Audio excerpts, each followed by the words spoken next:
Welcome back to a brand new update on the LBZ Mustang. I have not posted about this thing in quite a few months, and we're going to be going back in at full speed. We got quite a few parts to install. So previously off camera, I did get the wire bridge mounted up, and I have the tube somewhere where I wanted to be. I did install the whole radiator, and got that all plumbed up, and we're going to be working on doing the intercooler today. Huge shout out to Air Dock for sponsoring the Mustang. They sent me out one of their brand new lift pumps, and I love their pumps. I've been using them for the past 6 years. Never had a problem. I run their 4G. They sent me their brand new 5G for me to try out, and I'm really excited to see how it runs. Right next to that, we got a manual master cylinder. I'm not going to be running power brakes. That should be fun. And courtesy of the Facebook Marketplace, I picked this up last night for 100 bucks. Got a 3-inch inlet on 3 performance intercooler. For 100 bucks, that's not bad. It might blow it up. And right below this beautiful intercooler, we got some assortment of mild steel pipes, bends, and all the whatnot to make intake pipe. Fun fact, steel is not fucking cheap. I remember 5 years ago, I could go pick up a bend, 20 bucks. I walked out of there, $250 for just a couple bends. This build is not cheap, so like I said before, thank you, Air Dog, for helping me out in this build. It means a lot. I don't want to keep blabbing, but let's go get this puppy installed. There is one more thing. So I did do the courtesy of making myself a nice cardboard calendar just to keep myself in order. These are the things that I need to get this car to drive out of the garage. So previously I made this custom mount that houses the Air Dog, and I like where it is. It stands out in the engine bay when people go to look at it. It looks cool. I think it's gonna be easier if I just take the filter off, tighten these bolts. I did not even think of that. In the future, when it comes to maintenance, doing a fuel filter change and an oil filter is gonna be so easy on this. That thing's not going nowhere.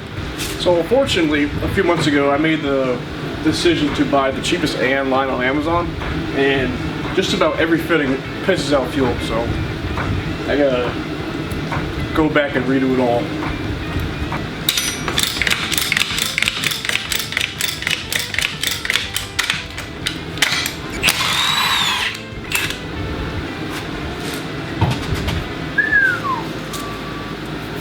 Like I said, I already did all the AN line. It's nicely packed back there, but I gotta redo it all because it leaks at these little AN6 fittings. If you focus!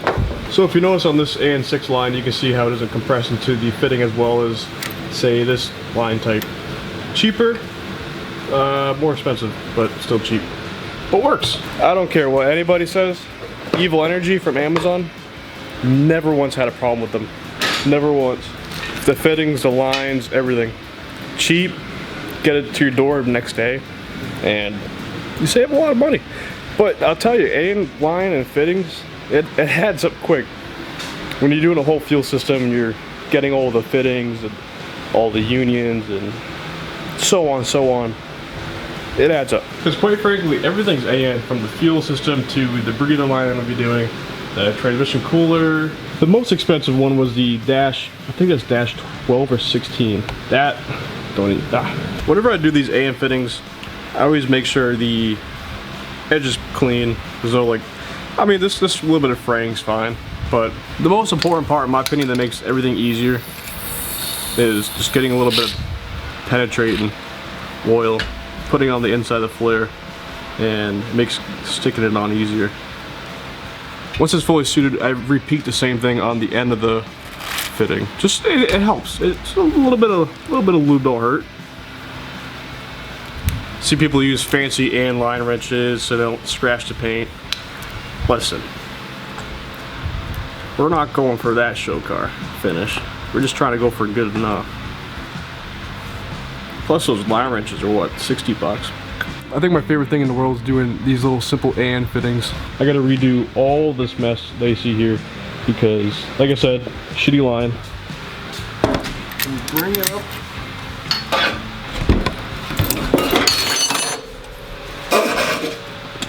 I don't taste good. We got a nice 90-degree fitting here and 2 45s that come up perfectly. So the fun part of all this is making all these lines and wire harnesses clean. I gotta redo all the return lines. So I have 3 lines that go into one back to the fuel tank. So I have a 2-to-1 here and a 2-to-1 here, and that would go to 1. So I gotta remake it with fresh line. After an hour of cutting lines and replacing them and running them, I did not run them all yet, but looks pretty good. So these are neatly ran up towards the body, and the ones coming from the engine are coming through that hole right there. and it's gonna go down and then under the unibody. The 18 plus type. Hey, enough is enough. Beer time. So I got the fuel lines all ran and it's time to install the fuel tank, and there's a lot of options for Fox bodies. They have full spare tire fuel tanks. They're like $1,000 plus. I'm not spending $1,000 on a fuel tank. $100 on Amazon is perfect. I went down to Lowe's and picked up some spacers to lift up the bottom because there is a hump. I'm just realizing now the spare tire carrier is not centered. No, it's not. You see how far left it is? Oh, yeah, it is. I don't like that at all. Looks good to me. So I'm just gonna eyeball it, and I'm gonna do a 45 fitting breather hole and 6. All right.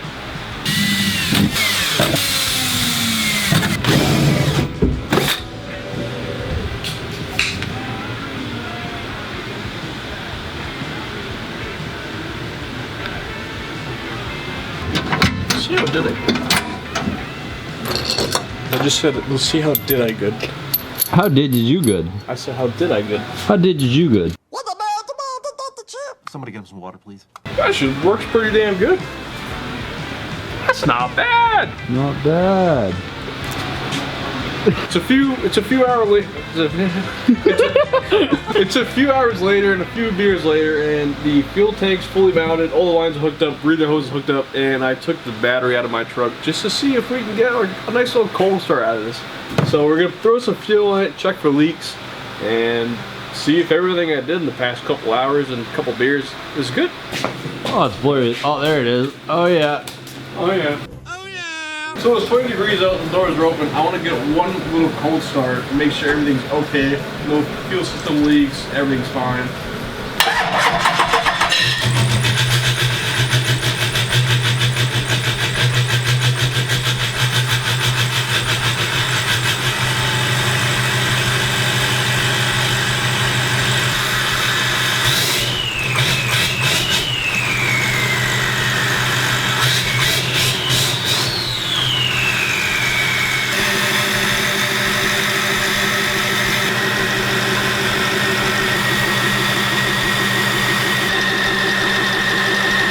Last time I talked to you guys, it was Friday, and now it's Tuesday.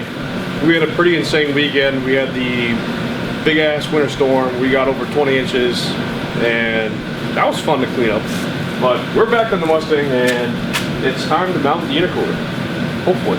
Now, I saw this bumper on Marketplace. It's the Cobra style bumper, and there's a lot more room versus the GT style bumper, which I hate how it swoops under. The Cobra one has a nice front splitter built in, kinda. I got the bumper taken off and I mocked up where I want the intercooler, and it's gonna work. It's gonna work pretty good. I do, however, wish the inlet outlet were past the radiator. All right, come take a little look with me. So there are two mounting points on this intercooler. There's one right here and there's one right here. I'm just gonna make a tab that goes from here to here, and that should hold it, in theory. Hopefully. And I'm not too sure what I want to do with these two right here yet. Not sure. I think I want to come down like a little L bracket off the top because I want it to be removable. Yeah, so I'm going to come down here, L bracket, and it should be mint. Since I did not use the mounting bracket off the lift pump, I am going to use this 1/4 inch steel because it's already pre-drilled, and I'm just going to cut like a 3-inch tab here, weld that to the lower support, and this hole will be for the intercooler. See, I've been dying to get these intercooler pipes done just so I can cross it off my list and go to the next one. But, alright, so 3... You look awful cold. 3 1/8. The 2 lines, that's an 1/8, I think. It ain't rocket science, weld it. If you fuck it up, cut it off. Pickable. Alright, got them marked out. That's what I'm going for. 1/4 inch steel. It's gonna be plenty. Hopefully.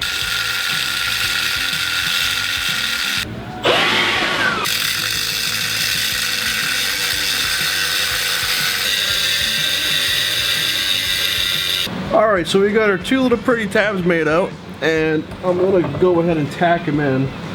I have the intercooler where I want it. It's level. level with everything else. That's what matters. It's level with everything else. I made the tabs too short. All right, here's the predicament. Brain, no brain. Brain, no braining. When I told you guys the measurement I needed, I measured 3 1/8, but I measured to the bolt hole. I didn't add the extra for the overall. So what am I gonna do now? I don't know. Hold on, 1 second.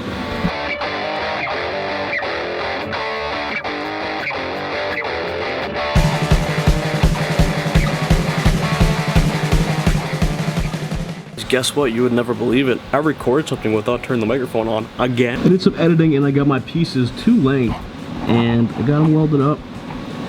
They're not bad. When it comes to welding and making shit, I get it done. But when it comes to math and actually there's math and welding.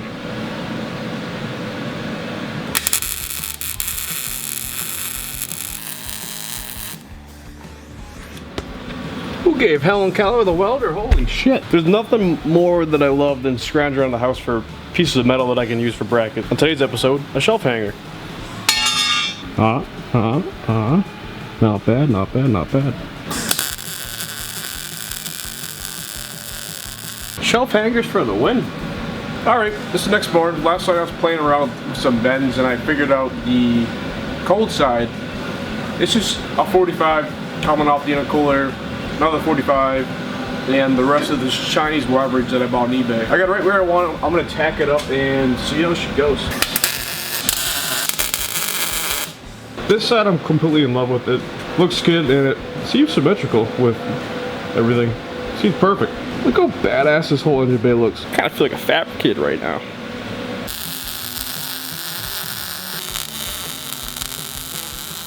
So I just got her fully welded up, grinded, cleaned up, and shit, looks good. When I do go start the engine, I'm gonna leave this pipe off and rev the engine so it blows out all the debris and whatever is inside these pipes, because you don't want it in your motor. You do not want pieces of metal in your motor, and I know very well why.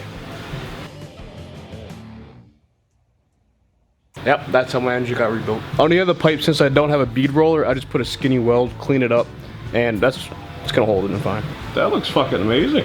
Holy crap. I'm getting more and more excited to drive this thing. It's gonna be fun. Skipped a few steps, didn't really show much, but I did do the hot side pipe and I did the intake. And I made my own math bunk. It's not bad, looks factory. After 2-3 days of non-stop welding, cutting, grinding, it's done. We're done. Took a little trip down to Mexico, AutoZone, and I picked up a cute little air filter. This is the size of an air filter you should find on a Honda Civic. New and improved Honda Civic. I sat here staring at the engine bay for hours trying to figure out where I want the intake coming from, the driver's side, passenger side, and the only place that I found kind of reasonable was the center. It's not bad. Guess what, guys? We're ready. So all the intercooler boots are on, all the clamps are on, intake's good, plugged in, map sensor, yada yada yada, good. I did my best on cleaning all the pipes, blew them out, but on initial startup I'm gonna leave this pipe off so that when I go to rev it, it's gonna blow out all the welding debris or whatever shit you don't want in your engine. Let's fucking start her up.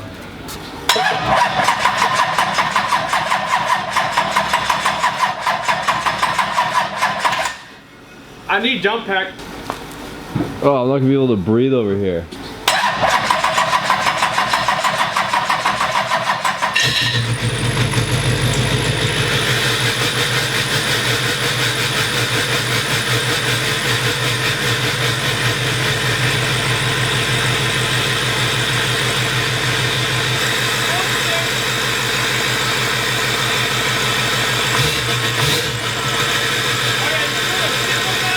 What the fuck are you even saying? Yeah, a lot of shit just came out of that.